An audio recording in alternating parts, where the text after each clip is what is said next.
Good afternoon, this is Ma'am Joyce Aquino. I'm going to show you how to clean the feeding bottles. Step 1 would be to wash our hands properly or do the asepsis. Wet our hands.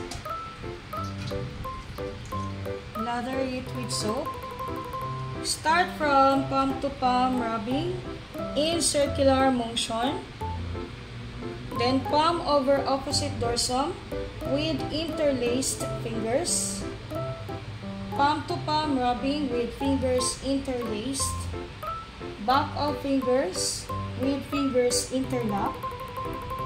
Rotational rubbing of each thumb clasped by the opposite hand. And rotational rubbing of our fingernails to opposite palm in circular motion and moving upward and forward and backward and vice versa. And then rub our wrist. And then rinse thoroughly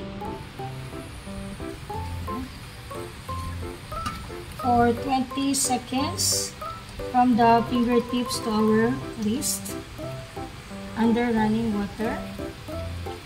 And then dry using hand towel or kitchen towel, and use the towel to switch off the faucet and clean as you go.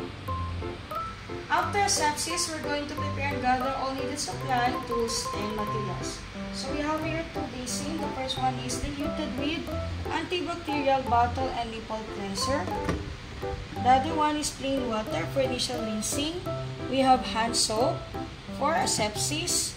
We have utility basin, the used feeding bottle, extra tongue if you have, big brush, and the small brush, the hand towel, and the bottle dispenser. First is we're going to discard the leftover milk. And then discard. After discarding, we're going to disassemble the bottle parts. Use big brush for the bottle, inside and out. Big brush also for the cup, inside and out. Small brush for the chamber ring, inside and out. Small brush also for the silicone nipple, but twist or rotate the silicone nipple instead of the brush to prevent scratching the inner surface. And if there's some milk blocking the hole, just fill it with water, push with your pinky, and wait until it pops out. And then, small brush also for the tongue, inside and out.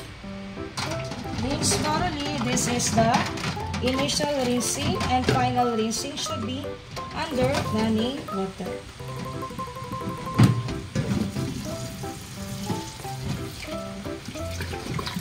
And air dry in the bottle dispenser, putting them in upside down position.